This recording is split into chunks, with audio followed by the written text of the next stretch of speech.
Muchas gracias por estar aquí y por aguantar hasta esta hora.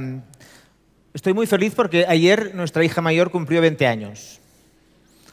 O sea que hoy mi paternidad cumple 20 años y un día, que suena a condena, pero en todo caso es una de las condenas más divertidas y apasionantes, ¿no? Y para celebrarlo os he preparado en 20 minutos 10 cosas que he aprendido en estos 20 años. La primera, creo que la aprendí un poco antes incluso de ser padre, y es que se ha hablado un poco de esto hoy aquí, y es que los padres y madres estamos expuestos. O sea, nuestra vida privada es patrimonio público de la humanidad.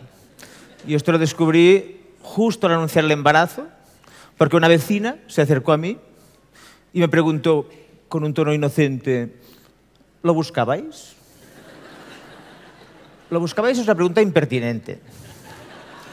Imagínate que dices que no. Se va a encontrar al niño en la escalera y le dirá, eres un fallo, por eso has salido así, no te querían. Entonces, yo creo que preguntar si lo buscabais es grave, pero otra vecina se superó porque en el ascensor me preguntó así también, en un tono amable, ¿os ha costado mucho?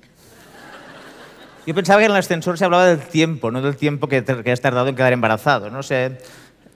Yo nunca había hablado con esta señora de su vida sexual y porque le interesaba la mía, la postura, la frecuencia. Yo creo que esto es un poco grave. Pero te vas acostumbrando además a que, como padre y madre, eres un sujeto de interés público y privado. Esto me lo demostró mi farmacéutico, estaba en la puerta de al lado de casa. Ellos notan cuando compras el Predictor con ilusión o con terror, lo notan. Lo notan. Están acostumbrados. Y al día siguiente me preguntó, ¿qué tal? Digo, bien, bien, estamos embarazados. Y me abrazó, el farmacéutico me abrazó. Yo pensé, este señor debe ser el presidente de una fundación Provida o algo, porque está celebrando un embarazo de alguien al que no conoce, ¿no? Pero 20 años después he calculado lo que le he pagado a este señor en antibióticos, Dalsi, homeopatía, y considero que me abrazó poco. O sea, creo que me abrazó poco, ¿no? Era un enviado especial para anunciarme que mi vida iba a ser muy complicada, ¿no? La segunda cosa que he aprendido en estos 20 años es que se aprende experimentando. Esto me lo enseñó un padre, siempre hay padres que te hacen sentir mejor, ¿no? Que apareció en una reunión cuando mi hijo tenía 1 año y medio, en la reunión de la escuela infantil, preocupado porque dijo que su hijo, antes de ir a la escuela, nunca había arañado ni mordido a nadie. Y que desde que estaba en la escuela arañaba y mordía. Y por tanto quería saber cuál era la mala compañía, quién en aquella escuela había enseñado a su hijo a arañar y a morder. Esto ocurrió, de verdad. La maestra, que las maestras de escuela infantil son unas santas todas porque tienen una paciencia infinita con estos padres patéticos, ¿no? Pues la maestra con cariño le respondió, le dijo, felicidades. Su hijo parece estable psicológicamente y la prueba es que cuando estaba solo en casa no se autolesionaba. Es decir, que no se arañaba ni se mordía a sí mismo. Pero en una situación social, con 8 chavales más que le disputaban su camión preferido, pues había decidido experimentar con esto que le había salido en la punta del dedo. A ver si esto servía para algo. Y allí empieza la educación. Allí es cuando las maestras aparecen para enseñarles a que este no es el mejor método para recuperar el camión, aunque a veces funciona, ¿no? Además, yo debo reconocer desde aquí que en la escuela infantil, desde 0 a 3 años, creo que es el sitio, luego supera la iglesia, incluso el sitio en que se respeta más el secreto de confesión. Es decir, las maestras nunca dicen cuál es el niño que muerde. Nunca. Yo lo intenté, mi hija mayor venía a casa muy mordida y lo intenté todo y nunca supe quién era. Luego lo celebré porque nuestro hijo segundo era mordedor, ¿no? Entonces, te ayuda porque superas, gracias a este secreto de confesión, cuando otros padres a la salida decían, ay, mi hijo ha venido con una marca, digo, el mío también, el mío también. O sea que podías disimular y no tener que confesar que el tuyo era el que dejaba marcados a los demás, ¿no? La tercera cosa que he aprendido en estos años es que se aprende cayendo. Esto se descubre cuando enseñas a ir a tu hijo a ir en bici, pues se aprende cayendo, ¿no? Y yo soy un fan de los parques infantiles, es lo más parecido a la naturaleza que conocemos en casa, lo siento por la anterior conferenciante. Y sobre todo, con nuestro tercer y cuarto hijo, yo ya no compré nunca ni cubos ni palas porque afortunadamente hay unas madres muy interesadas en que no haya conflicto en el parque y que van armadas con cubos y palas para todos, ¿no? Están a punto de constituirse en una ONG, ¿no? Ningún niño sin cubo ni pala, ¿no? Porque no soportan el conflicto y ellas han decidido que a lo mejor ir tirando más cubos allí pues se va a resolver, ¿no? Aunque no funciona porque tu niño siempre quiere el cubo del de delante, ¿no? Esta es la naturaleza humana, ¿no? Pero bueno, ellos lo intentan, ¿no? Entonces, además tiene una frase fantástica que van diciendo cuando los niños se prendan, diciendo, hay que compartir, compartir está bien, compartir está bien. Y compartir está bien, pero es difícil. En realidad los padres no somos modelo de compartir, no compartimos nada, nada. Ellos no han visto nunca a un adulto compartir. Probadlo mañana desayunando, os coméis el donut del de al lado y si protesta decir, hay que compartir está bien. A ver si os funciona. O mejor le cogéis su móvil, le cogéis su iPhone 6 y le decís, mira, te dejo mi Nokia de 10 años y hay que compartir. Y ya me diréis si os funciona, ¿no? Yo creo que la zona esta de arena del parque infantil es maravillosa. Lo que ocurre es que a veces te das cuenta de padres y madres de hoy en día que son capaces de dejar a su hijo y antes de dejarlo en esta zona de arena, que aquello es un ring, un cuadrilátero con unas maderas allí, arena y 10 tíos armados con una pala, ¿no? Allí, y se atreven a decirle a su hijo, justo antes de dejarlo, sobre todo, no te manches y no te pelees, ¿no? Que es un mensaje raro porque el niño dice, pues vamos a casa, mamá, porque ¿qué vamos a hacer aquí? Tú has visto que tenemos aquí arena y unos tipos con un cubo y una pala y un pico, ¿no? Entonces, ¿a qué hemos venido, no? La verdad es que es una cosa sorprendente, ¿no? Digamos. Y además yo considero, hay muchos expertos en la sala, ¿no? Pero seguro que habría un pedagogo que analizaría esta zona de la arena del parque infantil y descubriría que es la zona ideal para desarrollar la astucia, la velocidad, la fuerza, la capacidad de negociación, la capacidad de intimidación, la capacidad de colaboración, ¿no? Y si tu hijo pues, no es ni rápido, ni fuerte, ni astuto, ni colabora, ni tiene amigos, pues pringa y no tiene ni cubo ni pala, no pasa nada. O sea, estas son las leyes un poco del parque infantil, ¿no? La cuarta cosa que he aprendido en estos 20 años, a lo mejor es la más fantástica, os parecerá una obviedad, es que los niños son distintos. Entonces, para educarlos tienes que conocerlos. Esto lo hemos descubierto en casa porque en casa tenemos 4 hijos, de 20, 18, 13 y 7 años, de la misma pareja. Esto a la gente no le gusta, le sorprende, le dicen, no. Pero son 2 y 2, digo, no, son de la misma, la verdad, lo siento. Hemos estado muy liados con lo de los niños y no hemos tenido tiempo de divorciarnos, ¿no? Me sabe mal, pero ha sido así, ¿no? Y pese a este experimento, creo que con una base estadística, que es que la misma pareja, con el mismo método artesanal, están hechos en casa todos, han engendrado 4 hijos y son distintos, pues esto demuestra que tienes que conocerlos antes de educarlos, ¿no? Porque ha ocurrido así, ¿no? Esto, por ejemplo, hay padres a veces que hacen preguntas como, ¿qué tenemos que hacer los padres con los deberes de nuestros hijos? En casa esto pues puedo dar una respuesta muy fiable, ¿no? Nuestra hija mayor es muy responsable, siempre ha hecho los deberes, siempre, sin decir nada, en silencio en la habitación, ¿no? Entonces, siempre ha leído mucho. Entonces pensamos que éramos unos padres perfectos porque nuestra hija hacía los deberes y leía. Cuando nos decían, ¿cómo lo habéis hecho? Pues muy fácil, Se compra un libro y ella lee, ¿no? Entonces, el segundo fue un poco distinto, ¿no? Y cuando, en tercero de primaria, que es cuando empezaron a poner deberes más serios, en el segundo trimestre recibimos la nota, de estas en la mochila, que ponía de la maestra, que decía, urgente, mañana a las 9 los 2 de aquí, ¿no? Fuimos allí y dijimos, vamos a ver, esta pobre mujer tiene algún problema, a ver si la podemos ayudar, ¿no? Y nos dijo, era el segundo trimestre, dice, vuestro hijo todavía no ha llevado ningún día los deberes. Digo, ¿y por esto nos molesta a nosotros? ¿No lo puede hablar con él esto? Es que no viene a clase, ¿no? Por lo menos vendrá a clase. Pero nos digo, ¿qué hacéis vosotros por los deberes? Decimos, nada, nosotros nada. Yo los hice todos, los tengo en casa, mi madre los guarda todo. Si quiere otro día se lo llevo, pero yo acabé mis deberes, ¿no? Salimos preocupados, decimos, esta maestra es muy rara, porque esta maestra pretende que hagamos los deberes, ¿no? Hablamos con otros padres y nos dijeron, ¿no hacéis nada? Decimos, ¿no estáis allí con nuestro hijo los deberes? Digo, no. Llegué a casa, le pegué una bronca a mi hija mayor, digo, avisa que llevas 2 años haciendo deberes sin decirlo. encerrada en la habitación, nosotros en el pasillo, por lo menos, ¿no? Que lo veamos, ¿no? Porque hemos hecho el ridículo, parecíamos padres novatos, ¿no? Con el segundo, ¿no? Y aquel día empezamos a decirle a nuestro hijo, los deberes, todavía estamos así, ¿eh? Pero en realidad... Por tanto, a la pregunta, ¿qué hacemos los padres con los deberes? Digo, depende. Con la mayor, nada. Con el segundo, todo.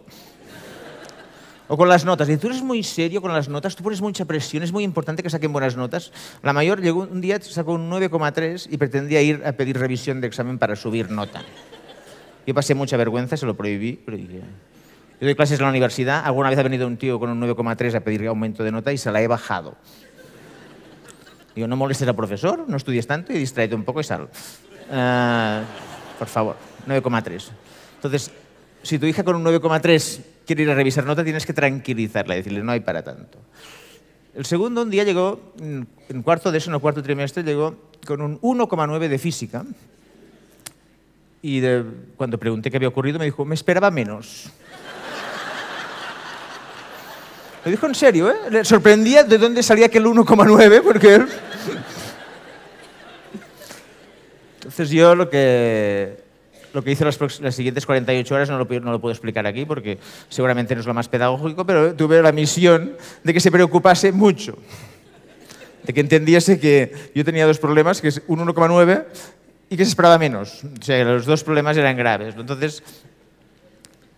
hasta que conseguí que entendiese que tenía un problema. Entonces yo creo que a la pregunta que tenemos que hacer, pues tenemos que entender que los niños son distintos y que vamos a adaptarnos a cómo son ellos, ¿no? El quinto aprendizaje, me ha encantado que saliera Manolo Sanchís antes hablando de deporte, es que los padres y madres tenemos que tener un poco más de fair play, ¿no? Yo lo peor que me ha ocurrido en estos 20 años ha sido que mi hijo jugara al fútbol. Lo he pasado muy mal. Creo que lo más patético y lo más impresentable de la historia de la pedagogía son los padres y madres del fútbol. El entrenador le dice al hijo, pásala, y tú solo. Y dices, yo imagino alguna vez, fijaos que es la única actividad en la que estamos los padres y es la que va peor. Imaginad que estuviésemos en clase de mates, ¿eh? Allí en una grada. Sácame, niño, la pizarra, sácalo. ¿No? Pregúntale la fácil, no, esta no, pregúntale la otra, ¿no? Porque los padres hacemos de entrenadores, discutiendo al entrenador al que hemos entregado a nuestro hijo. Yo guardo algunas frases. Había un compañero de mi hijo que, pobrecito, sufría mucho porque cuando le pasaban el balón lo devolvía siempre porque no quería bronca, su padre estaba en la grada siempre gritando, ¿no? Y este padre estaba convencido de que su hijo no tenía confianza. La prueba es que siempre devolvía el balón, ¿no? Y un día le gritó, ten confianza, inútil, le dijo el padre. Que inútil no creo que sea la palabra que más ayuda a tener confianza, digamos. Él lo intentaba, ¿no? Pero mi madre preferida es una madre de nuestro equipo. Un día su hijo se quedó solo al lado del portero rival, marcó un gol en fuera de juego de unos 35 o 40 metros, ¿no? Y el árbitro creo que con buen criterio lo anuló. La madre saltó al campo. Tuvimos que ser 4 para retirarla, qué vergüenza, ¿no? Y le explicamos de fuera de juego, también lleva un poco de trabajo. Y, perdón. Y una vez explicado, dijo una frase que para mí representa una generación de padres, ¿eh?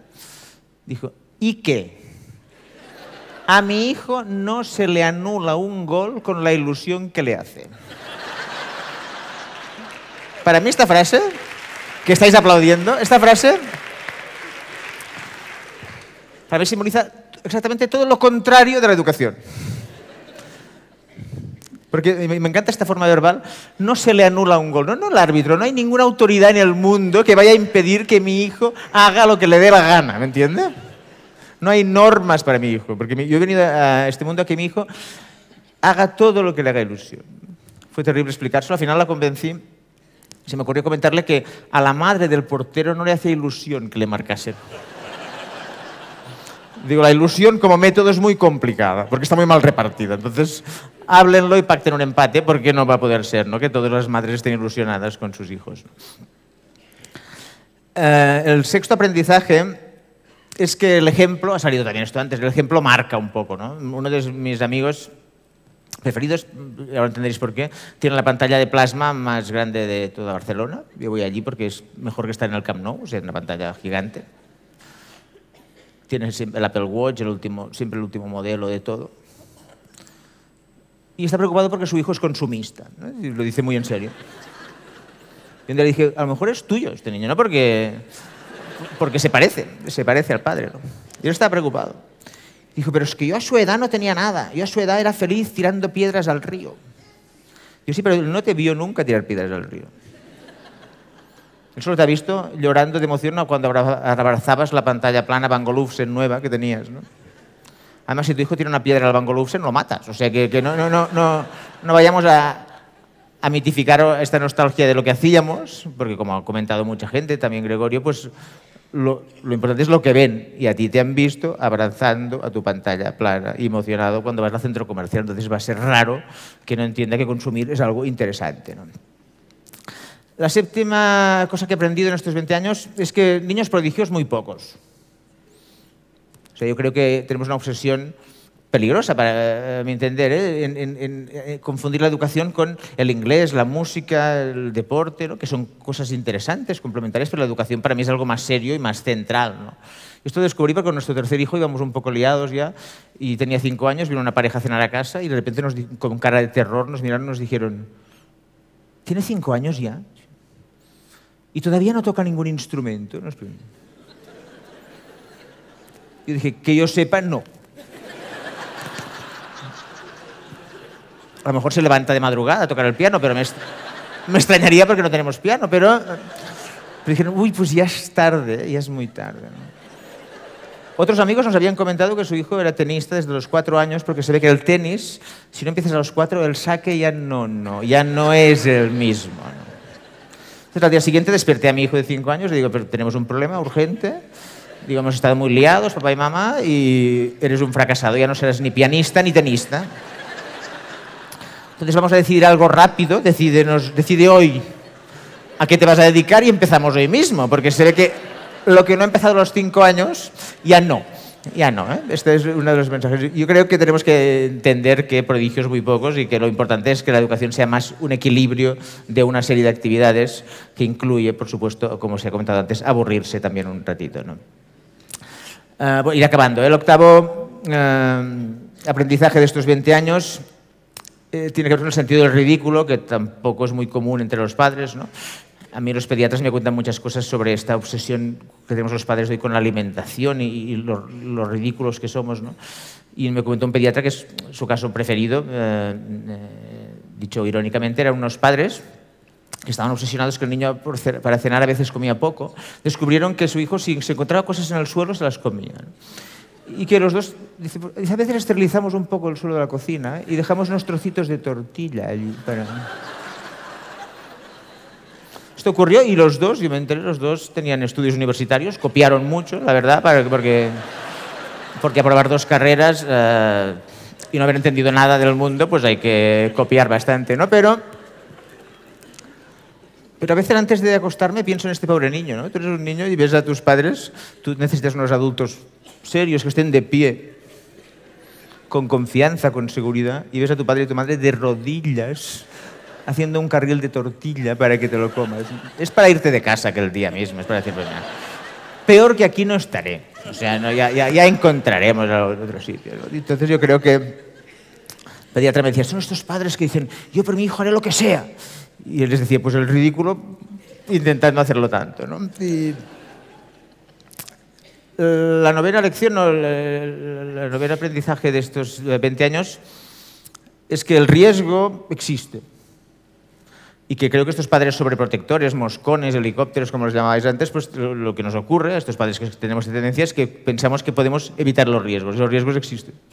Yo descubrí porque nuestros hijos van a participar en un grupo de estos escoltas, ¿no? Van de campamentos desde los 7 años. Cuando empecé la gente me decía, ¿no te da miedo? Y decía, bastante, la verdad que bastante. Porque dejar a tu hijo de 7 años con unos tipos de 18 o 20 años, con rastas, piercings, con una pinta así rara, que son voluntarios, y se van a los niños a la montaña, pensaba, esto es raro. Y ahora soy un fan incondicional de esta gente porque son unos voluntarios increíbles, con un entusiasmo maravilloso, pero al principio te asusta. Y de repente, como yo no conocía esto, pues en junio nos reunieron y nos dijeron, vamos a ir 13 días con tiendas de campaña a la montaña. Y digo, ¿y por qué? Si mi hija tiene 7 años, dice, toda la vida se ha hecho así. Digo, pues vamos a cambiarlo, ¿no? Vamos a cambiarlo este año hagamos 3 días en una casa de colonias para empezar. Y dijeron, no, son 13 días en tienda de campaña. Otra madre preguntó si habría agua caliente, porque se ve que, por lo visto, su hija solo se limpiaba con agua caliente. Le dijeron, pues dependerá del sol que haga en la montaña, porque vamos a bañarnos en el río. Dijo, es que mi hija, si el agua no está muy caliente, pues ya la conocerá cuando llegue, ¿no? No hay ningún problema, ¿no? Entonces fuimos a despedirla al autocar, ¿no? Imagínate dejar a tu hija de 7 años con los tipos de 18, 20 años que cargan un autocar de macarrones para 13 días. Tu hija con una mochila el doble de grande que ella, ¿no? Yo intenté contener mis lágrimas, demostrar que tenía un padre confiado y seguro, ¿no? Pero la madre de al lado se puso a llorar desconsoladamente y digo, ¿de quién eres la madre? Dijo, soy la madre del monitor. Y dijo una frase que creo que a lo mejor no tendría que haber dicho. Dijo, es que mi hijo es muy despistado, lo pierde todo. Dijo. No sé si era el momento ni el lugar para decir esta frase, no sé. Llegamos a casa y dijimos, vamos a poner la tele, ¿no? Y saldrá pronto, pues han perdido unos niños, ¿no? Y... pues os parecerá extraño, pero 13 días después fuimos al mismo sitio, en la plaza aquella, y llegó el autocar. Primero bajó una niña toda sucia, ¿no? Una niña toda tiesa, ¿no? Porque por lo visto no hizo sol, entonces la niña cumplió su promesa y no se bañó realmente. Y detrás nuestra hija, ¿no? Le digo, ¿qué tal? Muy bien. ¿Te has bien? Sí, sí. Digo, ¿el monitor qué tal? Dice, muy bien. Dice, un poco raro, nos estaba contando todo el día, ¿no? Claro, y pienso, a lo mejor su madre le dijo, intenta que vuelvan todos, ¿no? Porque... Y allí aprendí otra cosa muy importante, y es que en estos movimientos, ¿no? De voluntarios, de chicos y chicas que llevan a chavales de campamentos, se educan unos a los otros, ¿no? O sea, probablemente este chaval de 18 años en casa lo perdía todo, pero una vez en la montaña pensó, pues a lo mejor es interesante devolverlos a todos, ¿no? O sea, a lo mejor será mejor si no pierdo a ninguno, ¿no? Y el último aprendizaje de estos 20 años es que la paternidad, la maternidad, por eso estáis aquí todos estos padres motivadísimos toda la mañana aquí, ¿no? Es la experiencia maravillosa, pero la experiencia que más contradicciones nos provoca. Yo he cometido errores muy graves, no solo errores, sino errores públicos, porque yo una vez fui a la discoteca como adulto y vi a unos padres allí esperando a sus hijos de madrugada y prometí, en un programa de radio, prometí que yo nunca haría esto. Lo dejé grabado, es un error muy grave, ¿no? Digamos, tuve un mal día, ¿no? Dije, estos padres patéticos, algunos en pijama, que están allí de madrugada, aparcados delante, pues esto es una vergüenza y esto no lo haré nunca en mi vida. Años después, nuestra hija nos convenció de que quería ir a un concierto, le compramos las entradas. Y el día del concierto descubrimos que no era en Barcelona el concierto, que era a 40 kilómetros. Una información que había olvidado. Y dijo, ¿cómo voy a volver del concierto este que está en Mataró? Digo, no es en Barcelona. ¿Y esta información no se te ocurrió dármela? No, se le ocurrió. Digo, pues te espabilas. Y mi orgullo duró 30 segundos. 30 segundos después dije, ya vengo. 30 segundos para comerme mi orgullo, mi promesa pública grabada en la radio. Pero calculo, digo, entre la posibilidad de que esté buscando de madrugada quién la lleva a Barcelona o la posibilidad de levantarme, no tenía otra cosa que hacer. Aquel día a las 3 de la madrugada lo tenía libre. Pones el despertador y te vas para la autopista, no hay nadie, fácil. La única parte que he cumplido de la promesa de momento es que yo no voy en pijama, yo me he visto. O sea, yo mantengo un poco de dignidad y voy vestido, digamos, ¿no? Pero no prometo nada, ¿eh? O sea, que es algo que se puede experimentar, ¿no? Y para mí, la prueba más elemental de que la paternidad y la maternidad es la experiencia más contradictoria está en, supongo que todos recordáis, si lo habéis vivido ya, la ilusión que hace que tu hijo aprenda a andar o aprenda a hablar, ¿no? Pues para mí la mejor definición de padre o madre dice que un padre o madre es un individuo obsesionado con que su hijo aprenda a andar y a hablar, y cuando lo ha conseguido se pasa el día diciéndole que se siente y que se calle. Muchas gracias.